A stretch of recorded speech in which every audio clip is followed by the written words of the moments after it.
The present is theirs. The future, for which I really worked for, is mine. Nikola Tesla. Violent Vice contains graphic and explicit content which may not be suitable for some listeners. Listener discretion is advised.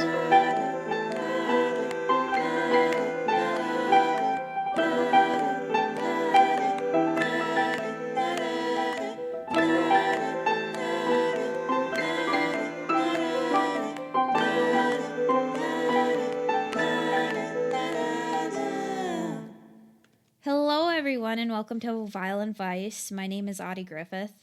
And I'm John. Hello. Hello. If you guys could do us a favor, write a review, leave us 5 stars. We'd really, really appreciate it. It helps us move up the charts and get to more people like you. So, John. I'm wondering. Yes. You quoted Tesla, and I'm guessing that the title of this might have something to do with Tesla. Yes. Am I correct in that? Yeah. So today we are covering my favorite inventor, arguably one of the world's greatest. Though he had many issues, was kind of sexist, and suffered from mental illness most of his life. He died not really well off, and his death is shrouded in somewhat of a mystery. He had predicted, and some may even argue, future technology way before its time, and this person is, obviously, Nikola Tesla. Yay. Yay! So, fair warning to all the listeners, I will be nerding out. I apologize, but this is really what got my interest in STEM going in my 8th grade science class, covering like the Teslas, the Tesla Coil, all this stuff. So, fair warning. I mean, he is basically the nerd's nerd. Yeah. Yeah. So, and obviously there's way too much to cover in Tesla in about a 40-minute to an hour and a half podcast. So, this is going to turn into a multi-part mini-series. Yay. Yay. So we may take a break and come back to this after a few episodes and kind of cover his more weird stuff at later times. But this episode in particular is going to cover his early known life. Next episode we'll cover the Edison feud, and then we'll kind of cover his inventions and somewhat conspiratorial theories, at least the popular ones, before we move on to other stuff. And we will come back and definitely visit other inventions and everything along the way. Excellent. Origin story, then main conflict, and then the crazy stuff. Yeah. I really wanted to learn as much about Tesla as possible, so I read his journals that are available and watched a couple documentaries. I try to get as much as I could from first and second sources, as well as credible sources and obviously scholarly sources too. So I kind of just put together a rough timeline, and we're going to kind of go from there. So, let us begin. Let us just hop right into it and dig into it. Yay. Yay. So, one of the main arguments, I'm going to kind of jump around here in the beginning just talking about Tesla, is that he didn't patent enough of his work or write things down, which to some extent is true, but he did hold a lot of patents, so let's talk about them. According to the U.S. patent records, Tesla had around 112 registered U.S. patents for his work. It is known that Tesla filed a number of patents in other countries, but some of those records are harder to definitely quantify with certainty in today's period. But it's believed that he held somewhere in the order of 196 patents for his tech across 26 countries worldwide. Of the non-U.S. patents, the largest number appears to have been filed in Great Britain, with 30 patents granted. Tesla also held about 10 patents in France, 27 in Belgium, 21 in Germany, and 19 in Italy, with 15 in Austria. It also appears that he had filed a handful of patents in a number of other countries, including Spain, Belgium, Brazil, and Italy. Brazil's a bit of an outlier to me there. Yes, but he had a reason to file them, which we will get in the second episode of this. Interessante. Okay. Yeah. So the Tesla Foundation has estimated that Tesla had a total of over 300 patents across 5 continents. However, this kind of has to be in mind that many of these patents were for the same inventions rather than unique developments. So that's why that number is about twice that of the actual registered patents. So that the patents were legal in more than just one country. Yes. Okay. So, according to analysis of his patents, his most protected invention was his pump and turbine, which has approximately 1,061,142 patents. For these, he was granted 23 patents in 22 countries. So, I am going to, after I get through the numbers here, I'm going to talk about what patents are and how they get broken down a lot of the time. I'm not a patent expert by any means, but this is kind of my understanding of them being an engineer. But, yeah, I'm a bit confused myself. But before we get to that, I just have like 1 or 2 more sentences just with his patents, and then we'll get to that. So, of all his patents, 54 were granted in the United States. In 1889, it appears to have been his most prolific year, with a total of 39 patents filed relating to his polyphase system. Tesla also either did not file a patent protection for a number of other inventions he came up with throughout his career, a prime example being the application of high-frequency current for medical purposes. So we'll get to that here in a little bit. So again, patents are like an engineering drawing that could either be very detailed or very vague. You can have multiple patents on like a certain invention. For example, you could patent your general design like of a vacuum cleaner. So like Dyson has a patent on the ball, so other people can't use that ball. But let's say Shark could have a patent on their motor for their vacuum, so like you can't get the same amount of suction or the same frequency. Like that's just kind of an example. But you can have also general use patents that like are aged out. So like after a certain amount of time, you can start using this invention for free. Like if they don't renew their patents, that sort of thing.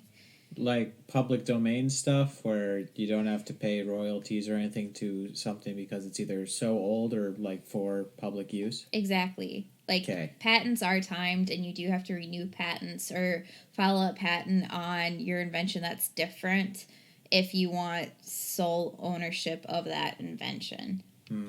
Okay. And now a word from our sponsors.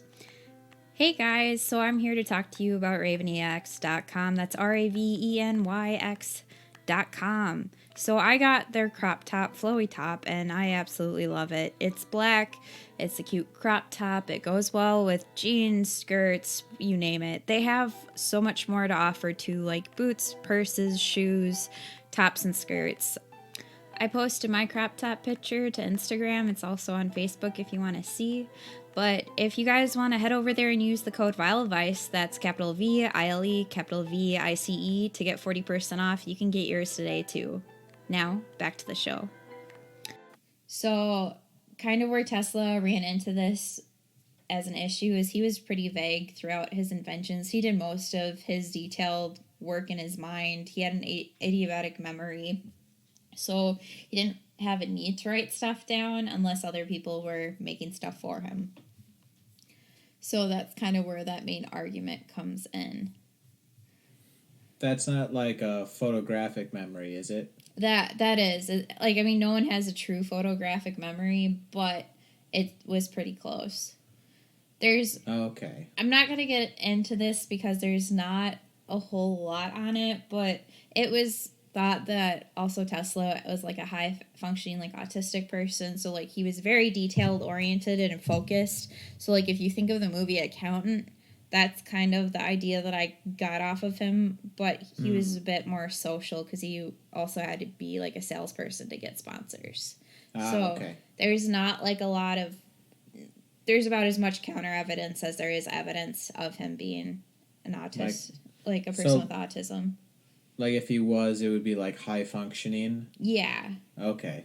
Like he could mask and like do all this stuff very well. I just briefly read a few articles, but there's just as many articles saying he was as that he wasn't. So okay. I don't really know. I'll let our listeners figure that out on themselves if they are very curious. But I believe in you. yeah. So now let's just get into like his top 10 inventions really quick, just to give our listeners kind of an idea of what he all did. Oh, we got a top 10 list. Okay. Yeah. Secret love of just top 10 lists. Okay. Yeah. I'm excited now. Really excited. Okay. So the first one, which they have multiple of at the Lightning NHL Stadium, is the Tesla Coil. So chances are that you guys have already seen this invention at some point. Basically what it is, it's a transformer used to produce high voltage, low current, high frequency alternating current, or AC electricity. To observers, it appears as if lightning is being shot into the air from this coil. A Tesla coil consists of a primary coil and a secondary coil, each of its own capacitor to store electrical energy. These two coils and capacitors are connected by a spark gap. So basically where electricity jumps from one end to another. And a high voltage source power system. I know that's a lot. So like just think of like two wires, one on the inside, one on the outside. That's kind of how this is working. There will be pictures on the blog of each of these. Now, I'm probably not the only one who's thought about this. What exactly are they used for? So we will get to that on the second episode, I'm pretty sure, if not the third. Okay. Basically, it's a form of transferring electricity to power stuff. So have you guys seen the Christopher Nolan movie, The Prestige? I haven't seen it, but maybe our viewers have. But go on. I'm going to say, John, you should watch that before we record the next episode. It is needed. Where do I watch that on? I will find it. Give me 1 minute. So the Tesla coil is kind of used for a lot of things in Tesla's inventions, and we'll kind of get to it. So basically what happens is the primary coil's capacitor eventually builds up so much charge that it breaks down the air resistance in the spark gap. Then the current flows out of the capacitor down the primary coil and creates a magnetic field. So this field then collapses quickly and generates an electric current in the secondary coil. The voltage zipping through the air between the two coils creates sparks in the gap end, and eventually the charge in the secondary capacitor becomes so high that it breaks free and in a spectacular burst of electric current. So like this is basically the lightning bolts coming out from it to a source. That is insane, because this is like right before the major industrial revolution, and he's already using electromagnetism and stuff. Yeah, so electromagnetism is basically his thing. But we'll kind of get to it. So bear with me. I know this is a little bit dry, but to kind of understand his inventions and what he can all do with these are kind of like the important ones. The second one is the Magnifying Transmitter. A wireless power system in the Tesla coil was basically the main part of a lot of other Tesla inventions. By running a wire connected to the resonator around his lab, he permitted his lab with electromagnetic energy and was able to light a fluorescent bulb held in his own hand because the voltage drop through the air was great enough to cause a sufficient current flow. So basically, he could literally hold that light bulb in the air with this going on, and it would light up because the electrical current through the air and through his body was enough to give this bulb light.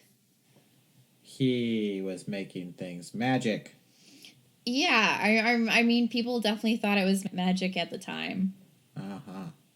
So you're saying if I just had a Tesla coil in my home, I could leave everything unplugged. It would be constantly charging and working. Not necessarily.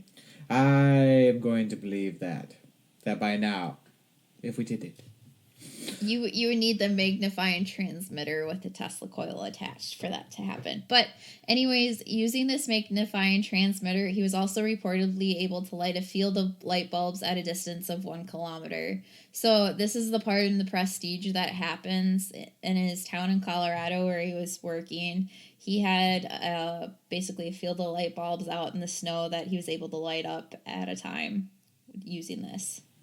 That is so cool. Yeah. This was also tested by several groups. I don't think it was Mythbusters, but someone who had a TV channel also tested this today, and it still works just fine. It's so cool. Yeah. Oh. And if I can find the video, there will be a link on the blog. Yes. Okay. All right. So the next one is the Tesla Turbine. Tesla saw the rise of the piston engine because, this was the start of the Industrial Revolution and the automobile industry as a way to make a change in the world. He developed his own turbine-style engine that used a combustion to make disc rotate. The fuel efficiency of his engine was as high as 90%, a big achievement considering this is similar to the efficiency of some modern turbines. I like it. Okay. Yeah. So the next one, which he didn't have a patent for, but there was documents showing that he did it before it was actually patented. And Roentgen had been credited with developing the first X-ray films called shadowgraphs. There's clear evidence that Tesla also worked on this area. The problem, again, is that Tesla lost a lot of his work because of a fire in the lab, which we'll get to with the Edison conflict. But Tesla did produce the first X-ray images in the United States when he attempted to use a vacuum tube to obtain an image of Mark Twain, his best friend. However, instead of Twain, the resulting image showed a screw for adjusting the camera lens. He did later obtain shadowgraph images of the human body, but this again was around the time that Roentgen published his discovery on November 8th, 1895. Tesla also described some clinical benefits of using X-rays. So even though that Roentgen kind of patented and got there first, I guess, officially, Tesla was able to bring it to the medical field. Yeah, I mean, it's unfortunate that we don't use it in the medical field every day or anything like that. Yeah, no, he's influential in a lot of places. But yeah, his best friend, BFF, was Mark Twain, and it was hilarious. I had no idea. Yeah. That is awesome. They did do a lot of stuff. I don't know how much I'll cover in the later episodes on it, but he has brought up quite a lot in his journals. Oh, that's so cool. Okay. Yeah. Do you like supporting small businesses that support others? We sure do. Foodforshirts.com, that's FOOD, the number 4, SHIRTS.com, is a small business in Denver that has punny food-related or custom t-shirts that use a water-based ink that is made by suspending a 100% biodegradable pigment into a water base. It is made of 100% naturally occurring substances, and they proudly donate 10% of all profits to various non-profits with missions of fighting food insecurity. You can use the code Violent Vice Podcast, that's VILEANDVICEPODCAST, there's no spaces in that, for 30% off your order, and you'll be helping nonprofits in the process. Now, back to the show. So, like I said before, Tesla's lab did burn down, but before it did, Tesla had discovered that he could use his coils to transmit and receive powerful radio signals, turning them into resonant at the same frequency. By early 1895, he was ready to transmit a signal 50 miles from his lab to West Point, New York, but the fire in Tesla's lab destroyed his work. While he was rebuilding, a young Italian experimenter named Guglielmo Marconi, who was working in England, took out the first wireless telegraph patent. So, again, somebody got it patented before he could, but he probably made it first. Yeah, there was experiments showing that he did have it before the fire. Oh, man. Such a ripoff. But when Marconi later did set up long-distance demonstrations, he used the Tesla oscillator instead of his own to transmit the signals across the English Channel. So, in a way, like, Tesla's patent on his transmitter was still credited for the radio. Essentially, he made it himself, but Tesla's was better, so he used that. Yeah. And if you guys didn't know, this was literally the radio. Radio waves were what I was talking about. Yeah, because that didn't really take off until after World War One. Yeah, so they invented radio, which is Oh, cool. crazy. So the next one is the neon lamp. And Tesla did not necessarily invent fluorescent or neon lights, but he did contribute to improving both inventions. He took the lights and created the first neon sign. At the 1893 Chicago World's Fair, he demonstrated neon light signs and how they can make up unique designs and even form words. So, thanks to Tesla, you can identify your sign at your favorite bar and have a bar effect if you want to impress Bars someone. would not be the same without Tesla. And I had no idea. Yeah, so from my understanding of this invention, like the neon effect of the light bulb was already discovered. He just took that light bulb and said you can make it constant like across and like do designs with them. That's my understanding. I could be very wrong just because this was already invented. Like instead of just a straight tube, you could mold the glass in a way that it makes it work. Yeah, and still have the same amount of light throughout. Amazing. So one of his bigger projects was the Niagara Falls Transformer House. So think of a hydroelectric dam, basically. When it came to deciding what company would build the power generator at Niagara Falls, Thomas Edison was the first choice. After reviewing Tesla's work for Westinghouse Electric, though, the Niagara Falls Commission went with Tesla's alternating current power, again, AC power. Despite doubts, Tesla's system worked well and became the standard for hydroelectric power. Yay. So think of his generator that goes into a hydroelectric dam. The water pushes the generator, you generate electricity. That kind of whole shebang is how hydroelectric dams work. Amazing. Yeah. But we're probably going to hear more about that in next episode. Yes, we will.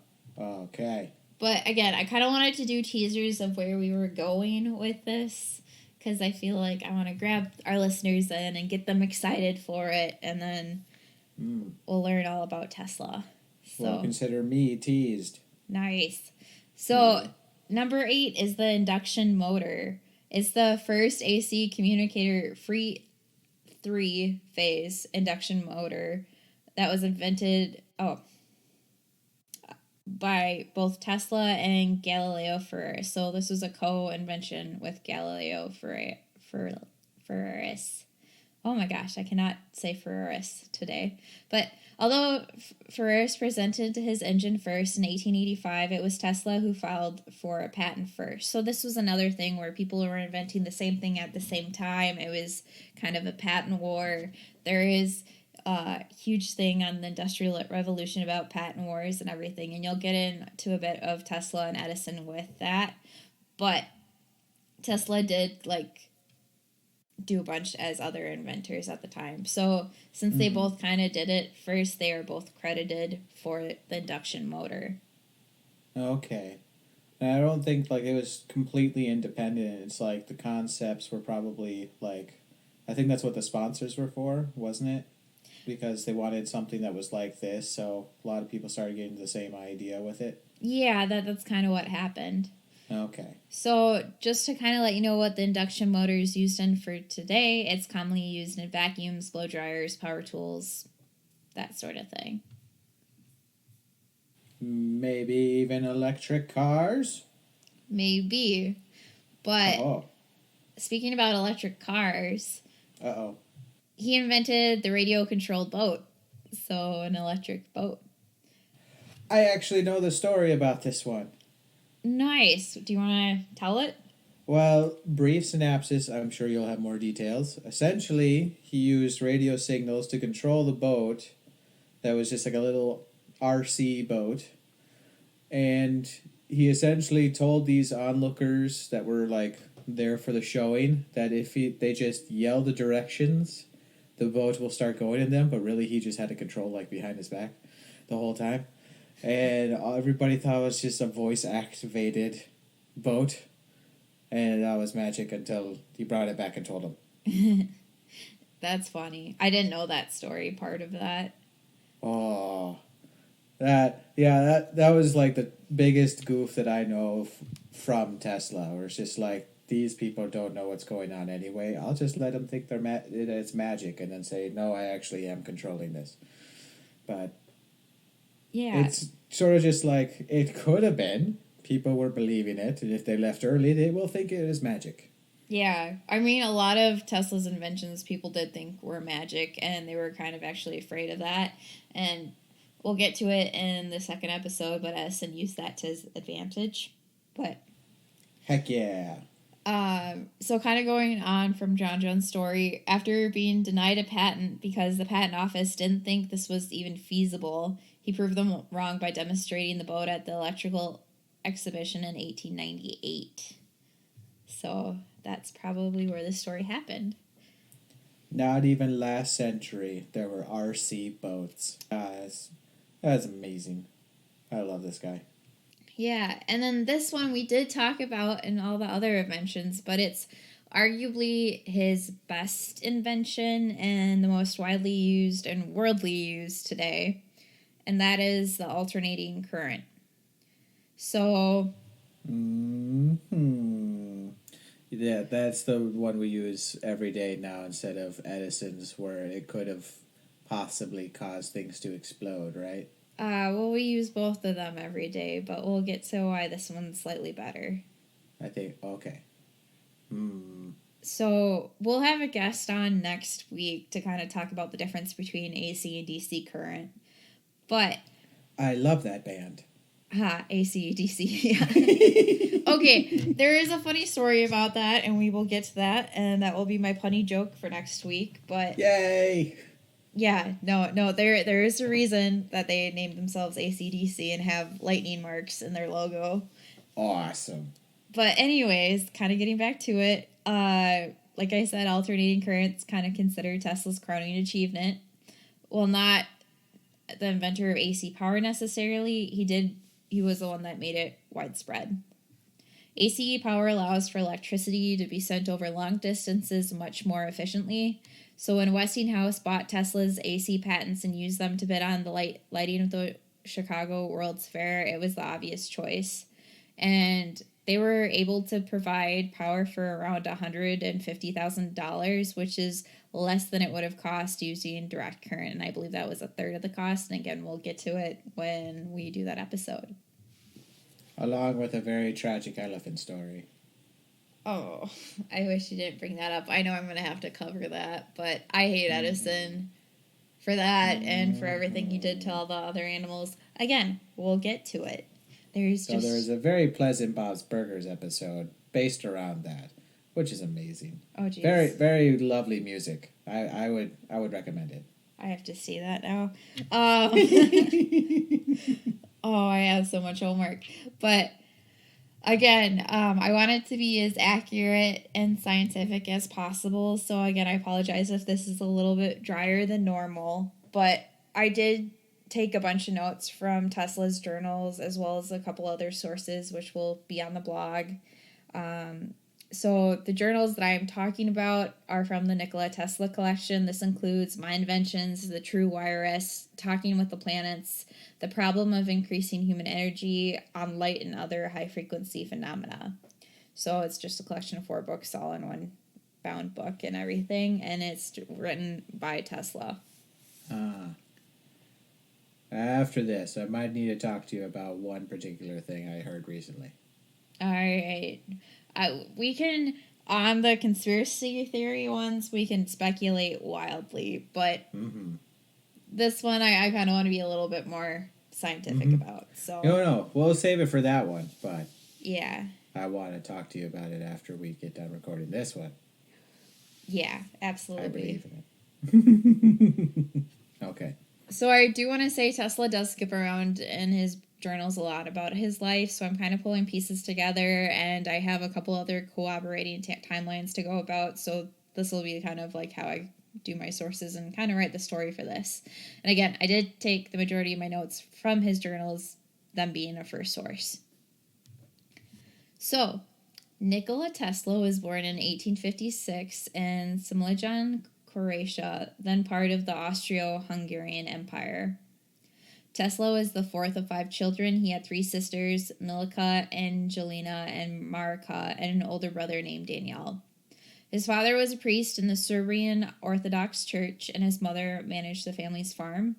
Nikola Tesla loved reading, though his father didn't want to expose him to certain ideas and forbade it. So, kind of thinking reading at the time was like watching video games or playing playing video games and watching TV of today, where like parents are like, oh, I don't want you to see that. Or like if you're thinking of the parents organizations in school that forbade you to read certain books like Harry Potter or whatnot. Tesla's father was basically this. Okay. I think we consider ourselves lucky to not have been part of that. I would have read them anyway. Yeah. I don't know if I would have. I was a good boy growing up. Yeah, you were. But yeah. Mr. Stays at home, no trouble except for that one time. Except for that one time. Which, of course, is what I was thinking of. Just the once. It was just the once. You know, one of us got grounded in high school, and then one of us did not. Oh, go ahead and brag. We knew that Mom and Dad were just tired after us. I know. I was a goody two-shoes, which is why Gabby was so upset with certain things that Mom and Dad allowed me to do and not her. But exactly. Yeah. Anyways, back to it. His father wanted Tesla to go into the ministry and follow in his footsteps. Tesla did not want to do that so much. So Tesla stole candles and matchsticks and read whenever he could, even if it was by the light of a hallway when his door was closed. So, again, think in terms of, like, Catholics, if you didn't want being raised in Catholic school and everything, if certain people didn't want you to know about evolution growing up, or parents, like, not wanting some books in school, this is kind of the same idea that his dad was forcing upon Tesla. So Tesla just wanted to read everything he could touch. That makes sense. Yep. And he was a quiet boy and lived in his gifted brother Daniel's shadow up until 1863. Tesla's brother Daniel was killed in a riding accident by their family horse, and Tesla witnessed. Nikola Tesla witnessed. I should say Nikola, because this is all his family are Teslas. But he was really traumatized by it because this horse had saved his father's life previously. However, now killed his brother, and Nikola was very conflicted about it. The shock of the loss unsettled the 7-year-old Tesla, who reportedly started seeing visions. So this is kind of the start of his mental illness that he had throughout his life. Ooh, wait, how old was he when this started? 7 years old. Ooh. I guess early starting for everything. Yeah. So he described these visions as almost tangible scenes that would play out in front of him. He would try to see other things, and he would play like memories from what he described as a reel of scenes. And he would do this until they ran out, and then the horrible scenes would return. When he was older, he would use this to mentally build inventions, work on them, troubleshoot them until they were perfect, then actually build them. He rarely wrote this process down of how he built them, which would kind of come back to haunt him later with the patents.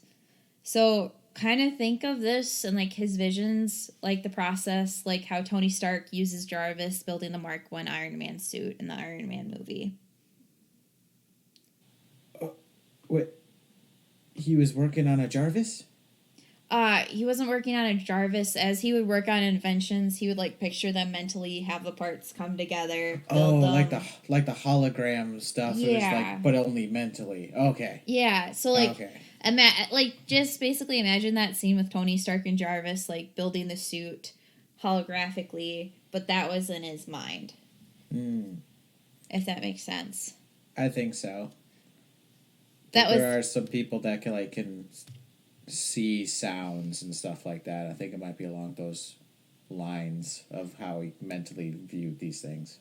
Yeah, like, I mean, you could see the parts come together before he actually did it. And, like, if something was wrong with the first time, he could, like, take it apart and then redo it. and it would usually work on his first time building it. Well, that's a heck of a record. Yeah.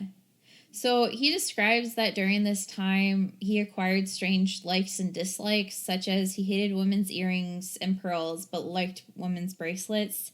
He liked the glitter of crystals, sharp objects, and flat surfaces, though he hated touching hair, and this was kind of the start of his germophobia. He had OCD, where all repeatable actions had to be divisible by 3, and if he missed like an action or miscounted, he felt he had to do it all over again, even if it took hours. He counted his steps, and he constantly tried to figure out volume, like cubic volume of objects, so like how much water could fill in this bowl or stuff like that. He talked about how he briefly got into gambling at this point because he liked counting and then counting cards, and he got out of it due to his mother, and then read like self-control books and how to free oneself. And because of this, he gave up smoking and caffeine because they were addictive and infected his health. He just really liked control. Ah, okay. So, again, that kind of skipped around from his early childhood to later because he didn't start doing cards and, like, quitting caffeine and smoking until his college point. But he says that this time around 7 years old was the start of all this. So, essentially realizing he was good at counting cards, decided to try to make money off of it first because child brain. Yeah. And realized he was really good at it, but also like essentially high risk, high reward type situation as you typically do with those teenage years. But with Tesla, it was like extreme. Yeah.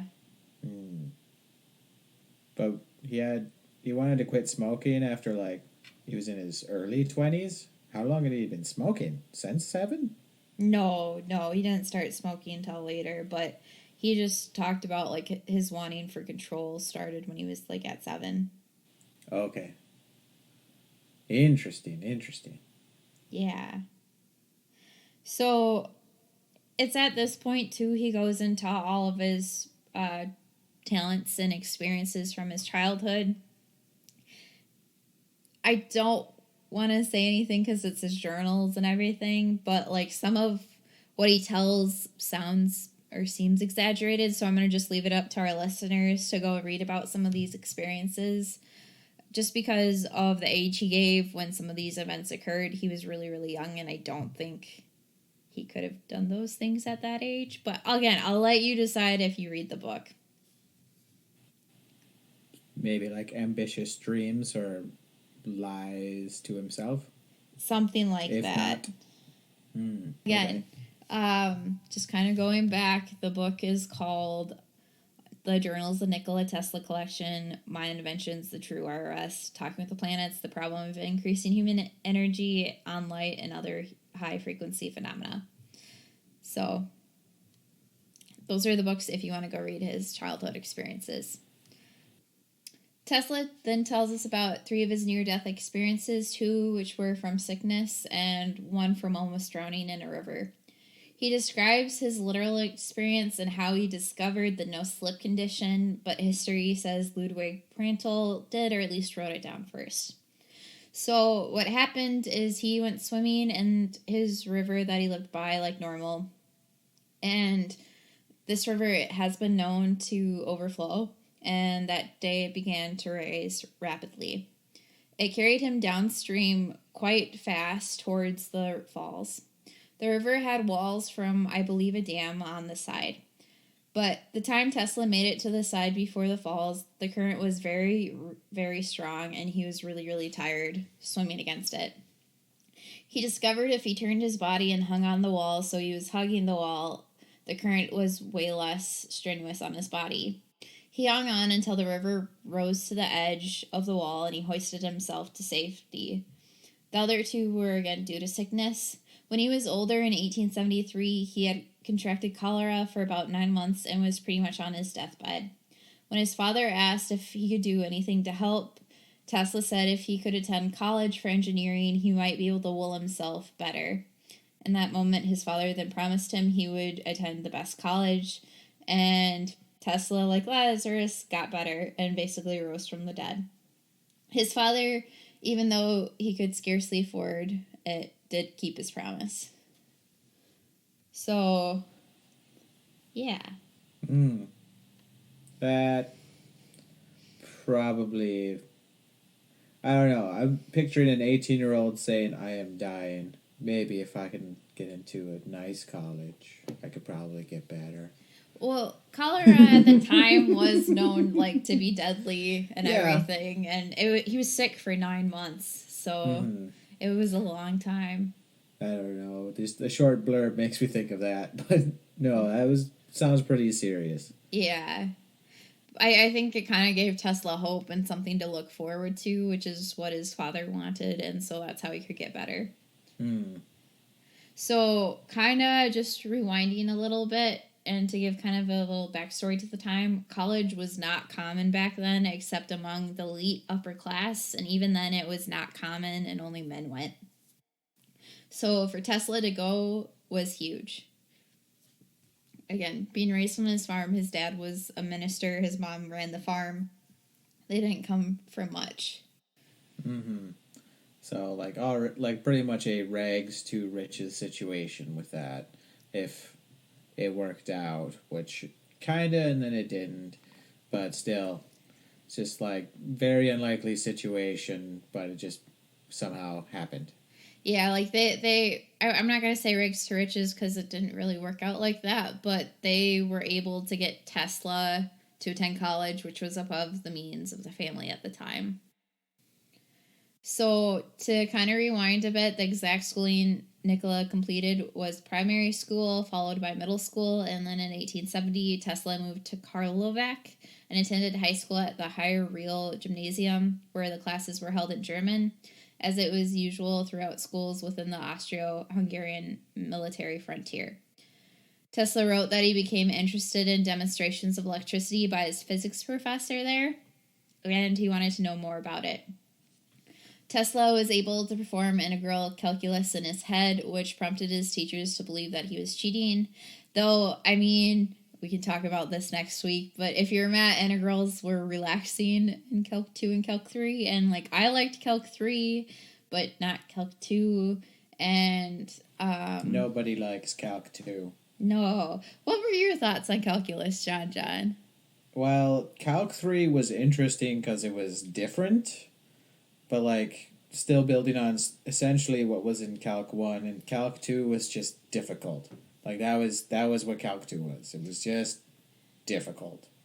Yeah, I kind of put Calc 2, like, to... I can't remember if it was geometry or trigonometry. The one where you had to do all the proofs and everything.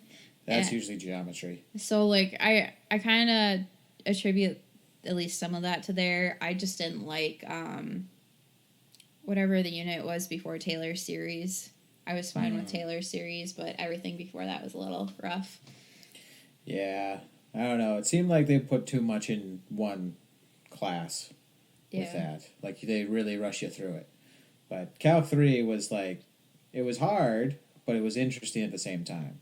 Yeah. I liked Calc 3 partially. I'm going to go on a little tangent. My professor, Dr. Boyles, he looked like a hippie Santa Claus, and he was the most interesting and, like, caring, I guess, professor that we had in the GE department. He allowed us to use calculator and have a note sheet because, like, his philosophy was you're going to have a computer at your job. I want to give you, like, the real life applications of this stuff. And he did. Like, his problems were really hard, but you were able to take notes and, like, have a general follow through. You were able to complete them. And I mean, in all honesty, I liked his philosophy the best because you're always going to have a computer at your hand now. Like, there's no reason why you shouldn't. That would have been nice in my Calc 3. Yeah. But okay. That's fair. He was tenured. The other teachers hated that he did that. But honestly, his tests and homework problems were way harder. But I learned the most from his class. Excellent. That is how it should be. Yeah. So Nikola Tesla finished a 4-year term in 3 years, graduating in 1813. And in 1874, Tesla evaded the conscription into the Austro-Hungarian army in Simlingen by his father convincing him to take a year of outdoor activity by going away to the southeast of Laka to Tomengaji, near Garak. Again, I apologize, I butchered those, but I tried. There he explored mountains wearing a hunter's garb. Tesla said that this contact with nature made him stronger both physically and mentally. He read many books in Jumanji and later said that Mark Twain's work had helped him to miraculously recover from his earlier illness. Helping him out before they were friends. Yup. So nice. In 1875, Tesla enrolled in the Imperial Royal Technical College in Graz on the Military Frontier Scholarship. During his first year, Tesla never missed a lecture, earned the highest grades possible, and passed 9 exams, nearly twice as many as required. He started a syrup cultural club and even received a letter of commendation from the dean of the technical faculty to his father, which stated, "Your son is a star of first rank." At Graz, Tesla was fascinated by detailed lectures on electricity presented by Professor Jacob Poschke. Tesla claimed during this time he worked from 3 a.m. to 11 p.m., no Sundays or holidays accepted. He received honors and praise from his professors and the dean, and he was mortified when his father made light of those honors and comments. After his father's death in 1879, Tesla found a package of letters from his professors to his father, warning him that unless Tesla were to be removed from the school, Tesla would die through being overworked. So this was his father's kind of mean attempt trying to protect him. So, like... Tesla was overworking himself, basically working himself to death, and his professors saw that. And they were asking his father to pull him out so he wouldn't? Yeah, because... And then his dad just never did? His dad never did and tried to discourage Tesla from going. So, like, Tesla would drop out on his own accord, but he didn't. Oh, okay. So, in December of 1878, Tesla left Graz and severed all relations with his family to hide from the fact that he dropped out of college. This was the time that he was counting cards and everything and gambling. His friends thought that he had drowned in the nearby Mur River. So Tesla just liked to swim in rivers, which was kind of known, and he had almost drowned in them several times. So this wasn't out of the fact of like possibility that it happened. It's a weird thing these days, for sure. It's just like, what do you do for fun? Oh, I swim in rivers. Yeah. Oh. Okay. Yeah. Why? Well, he was a strong swimmer. I think it was like him being athletic, I guess. And just sort of like one of those like swimming treadmill type things where he's just like, instead of swimming laps across the lake, he was just swimming straight with a river maybe. So like a cardio workout or something? Yeah, to have more resistance or something like that. I don't know. Maybe. So cool though. Yeah. But in 1879, so a year after he left, his father came to Maribor to beg his son to return home. He had found out that he was still where he was. But Nikola Tesla refused and suffered a nervous breakdown around that time. On March 24th, 1879, Tesla was returned to Gospic under police guard for not having a residence permit. So I believe you kind of needed like a passport for this area because the empire was breaking down at the time, I want to say. Mm-hmm. Yeah, I mean, right before World War One. Yeah. And yeah, there wasn't exactly like there wasn't like an EU making sure everybody could be anywhere in Europe. So there probably was more like he had either expired papers or just couldn't have them. So they had to send him back home. Yep. So it was kind of a good thing, too, because a month later, on April 17th, his father died at the age of 60 after contracting an unspecified illness. They believe now at this time that he died of a stroke. During that year, Tesla taught a large class of students in his old school in Gospic, and in January 1882, Tesla's uncles put enough money together to help him leave Gospic for Prague, where he was going to study. Though he arrived a little too late to enroll in the Charles Ferdinand University, and he had never studied Greek which was a required subject, and he was illiterate in Czech, another required subject. So Tesla audited his courses and attended lectures in philosophy at the university, again as an auditor, but he did not receive grades for any of these courses. In 1881, Tesla moved to Budapest, Hungary, to work under Tudvar Puskás at a telegraph company. The Budapest Telephone Exchange. Upon arrival, Tesla realized that the company then under construction was not functional, so he worked as a draftsman in the Central Telegraph Office instead.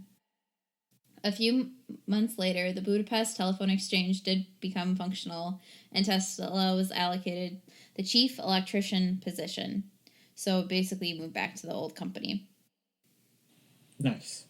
Yeah. So during his employment, Tesla made many improvements to the central station and equipped and claimed to have perfected the telephone repeater and amplifier, which was never patented nor publicly described. So Tesla just needs to get on these patents. So you're saying that he essentially made the perfect phone for the time and just like, that's good enough. Like, he improved upon it, but he didn't have any royalties paid to him for his invention. Okay. Yeah. So, again, this goes into one of his many undocumented inventions.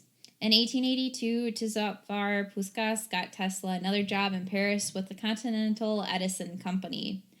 Tesla began working in what was then a brand new industry, installing indoor incandescent lighting citywide in the form of electric power utility. So, basically, like, giving people's houses electricity.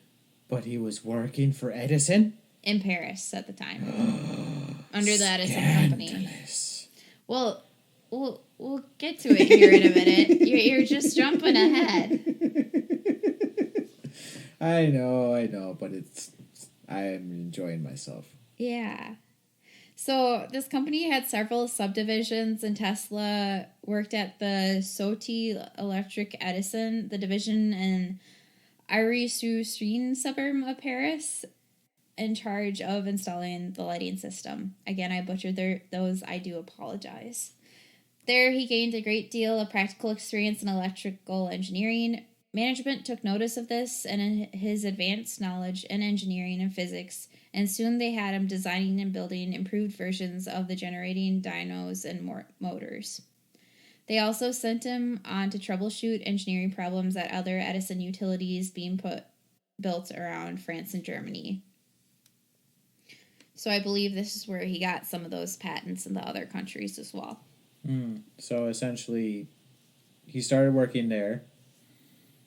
They noticed he was pretty good with this kind of stuff. Had him start fixing bigger problems, and then he started fixing revamping the whole thing because he was doing so well with that stuff. Yeah. So basically, starting out installing electric wires and getting houses electricity, making that a lot better process, making it more efficient, then moving on to bigger, better stuff. But yeah. So essentially started from the bottom, became chief engineer Pretty much. The Europe division. That is awesome. Crazy, but awesome. Yeah. So in 1884, the Edison manager, Charles Batchelor, who had been overseeing the Paris installation, was brought back to the U.S. to manage the Edison Machine Works, a manufacturing division situated in New York City, and asked that Tesla be brought to the U.S. as well. In June 1884, Tesla immigrated with leftover money from his uncles, but was actually robbed on his way there. So when Tesla got there, he was basically broke. With, no possessions. What? Yeah. Those dicks. Yeah. Oh. So Tesla began working almost immediately at the Machine Works on Manhattan's Lower East Side, an overcrowded shop with a workforce of several hundred machinists, laborers, managing staff, and 20 field engineers, struggling with the task of building the large electric utility in that city. Like Paris, Tesla was also working on troubleshooting installations and improving generators. So I will see if I can find pictures at this time. But again, with DC current and having generators every mile or so, there was so much wire going on and back and forth in between buildings in New York City this time. Like, it was said that you could barely see the sky at some points. That sounds a bit too cluttered. Yeah. Yeah. Yep. So, during this time, Tesla and Thomas Edison only met a couple of times. One of those times was noted in Tesla's autobiography, where after staying up all night repairing damaged dynamos on the ocean liner SS Oregon, he ran into Batchelor and Edison, who made a quip about their person being out all night. After Tesla told them that he'd been up all night fixing the Oregon, Edison commented to Batchelor that this is a damn good man. One of the projects given to Tesla was to develop an arc lamp-based street light system. Arc lighting was the most popular type of street lighting, but it required high voltage and was incompatible with Edison's low voltage incandescent system, causing the company to lose contracts in some cities. Tesla's designs were never put into production, possibly because of the technical improvements in incandescent street lighting or because of an installation deal that Edison made with an arc lighting company. So he did invent a way to improve it. There's documents of it, but it just was never in production. Essentially, you fixed it, but you fixed it the wrong way that I wanted. No, he fixed it, but Edison made deals with other companies to use their stuff. So, like, he did what was asked, but it wasn't exactly as Edison wanted. It wasn't good timing. It was what he wanted. It just wasn't good timing. In his autobiography, Tesla stated that the manager of the Edison Machine Works offered a $50,000 bonus to design 24 different types of standard machines, but it turned out to be a practical joke. Later versions of the story have Thomas Edison himself offering and then going back on the deal, quipping, "Tesla, you don't have an American sense of humor." The size of the bonus is either a story or has been noted as odd since Machine Works manager Batchelor was stingy with pay, and the company did not have that amount of cash, which was about equivalent to $12 million today, on hand. Tesla's diary contains just one comment on what happened at the end of his employment, a note scrawled across the 2 pages covering the 7th of December 1884 to the 4th of January 1885, saying goodbye to Edison Machine Works Company.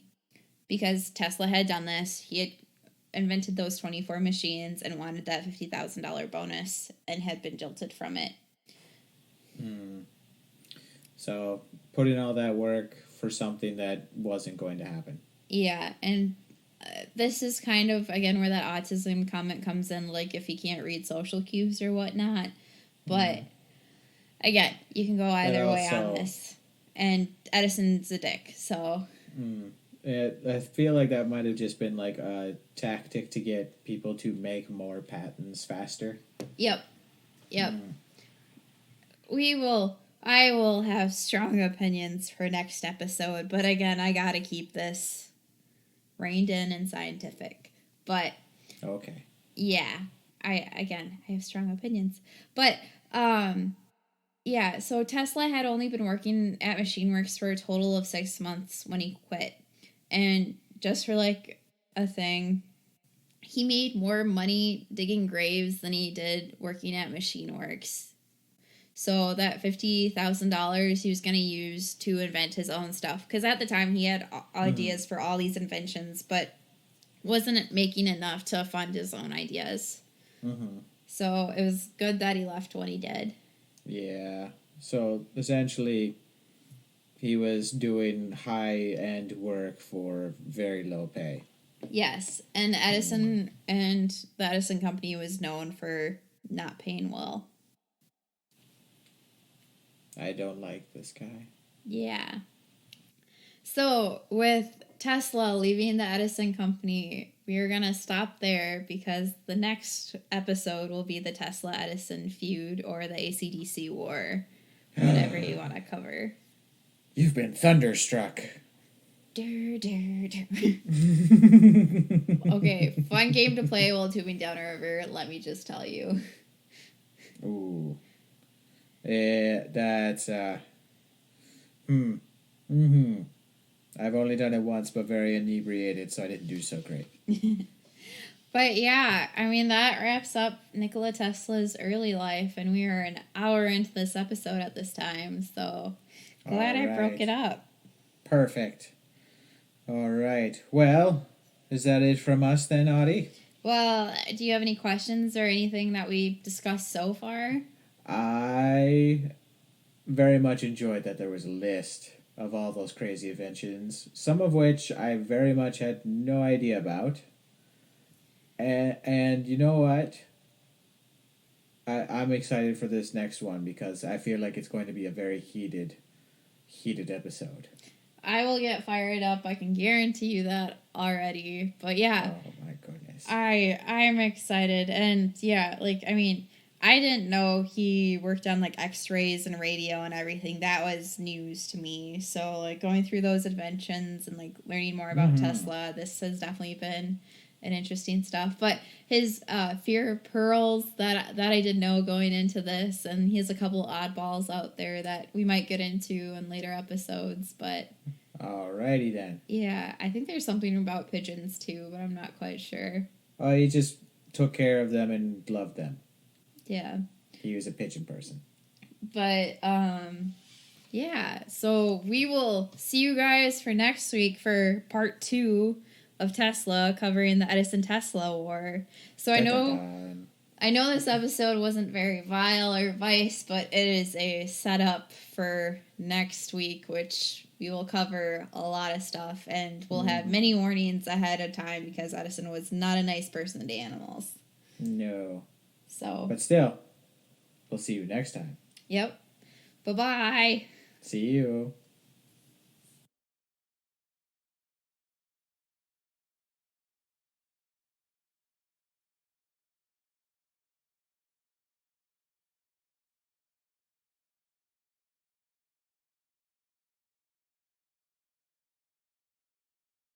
Thank you for listening to Violin Vice. Cover art is by Audi Griffith. Music by Annabelle Reback. If you want to message us, please do so by emailing us at violinvice@gmail.com or visiting Facebook and Instagram at Violin Vice Podcast or Twitter at Violin Vice. That's VILEANDVICE, no ampersands here. Or you can give us a once-off donation using PayPal or Patreon. That's patreon.com/VILEANDVICE. Or give us 5 stars on Apple Podcasts or wherever you listen to. This helps us move up the charts and also helps keep the spooky stories coming. Thank you.